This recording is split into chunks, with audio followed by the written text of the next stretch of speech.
Kids nowadays are not allowed to fail.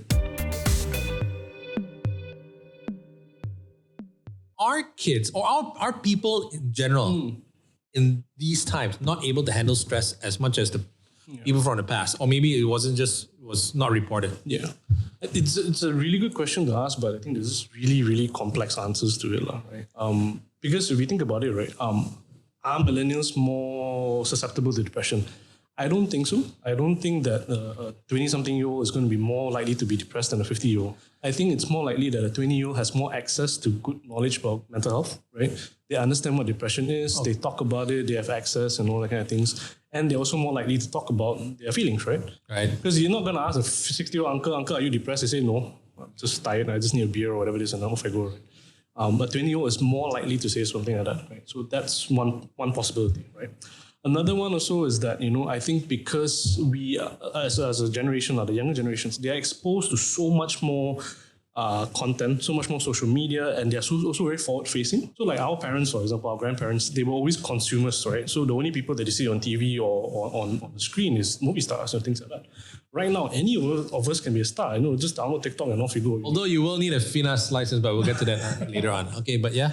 And I think because there's so much possibility for us to be on screen, I think that also opens up the possibility for us to be attacked, criticized, judged, and all that kind of things. Another possibility is this, right? So you know how our grandparents went through World War, right? Japanese occupation and all that things.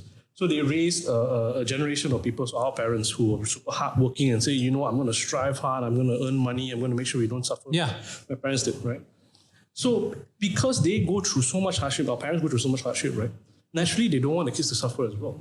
So the need for the kids to be on their own, like, how our parents would say things like, at the age of 5, I was working for my dad's plantation or whatever it is. So they don't want their kids to suffer. So they said, you want a phone? Here's a phone for you. You want to go and study? Yeah, go and study. Don't go work. Don't suffer like what we did. Our parents have engineered it in such a way that we never face any hardship at all, right? How many kids in university, for example, go to have a part-time job to supplement their finances and all that? Yeah.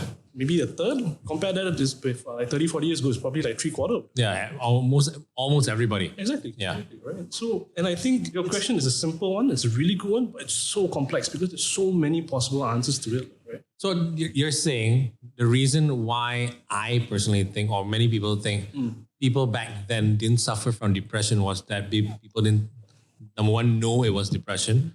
Number two, they didn't have probably time to be depressed because they needed to get shit done. Right.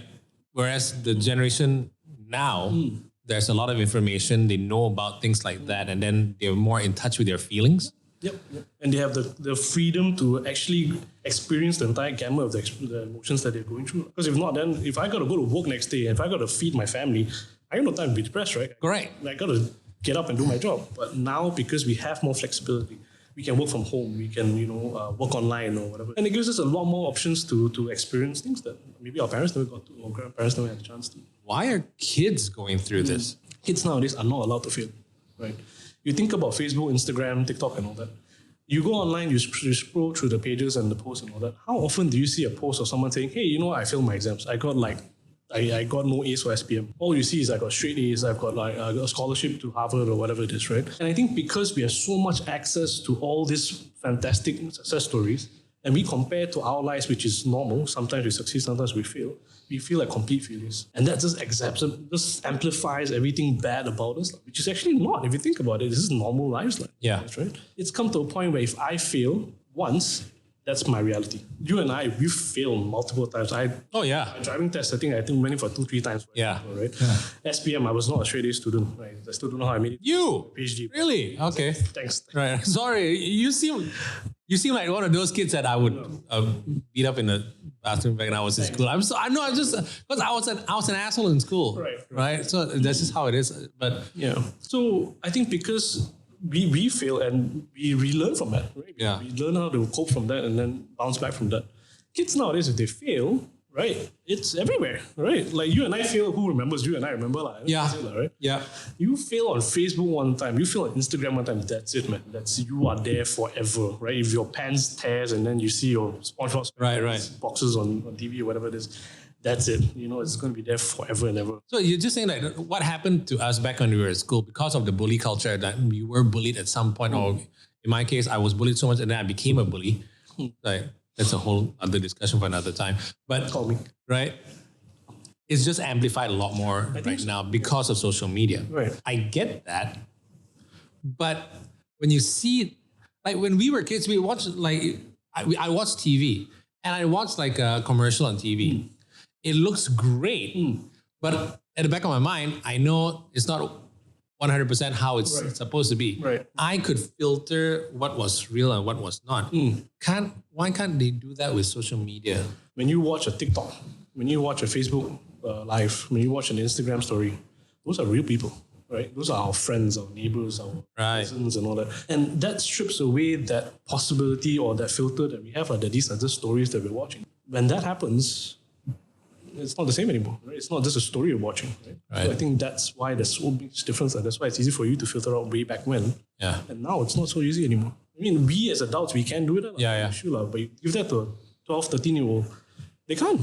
Yeah. That's literally my cousin that grew up, who's older than me. Or just Johnny down the street. Exactly. Oh my God, he's got all this and he's so great and whatever, right? And he can play skateboard. Exactly. I kind of get that. It's kind of like in the news, all you saw were all these startup entrepreneurs doing so well. I got this funding, got that funding. My goodness, it's the bomb, right? And then you're struggling here. You can't even get through one funding round and then you don't get through it. But what you don't see is like 98% of them are fucking failures, right, in their life. And then they have mental issues, but then their marriages are broken, their families are broken up and whatever. But all you see is like, oh wow, I created this multi-million-dollar company. Right. And look at how amazing it is. Right. Hey guys, thanks for watching. Glad you liked it. Now, if you want to check out a full discussion on all our other episodes, click right here. And of course, don't forget to subscribe.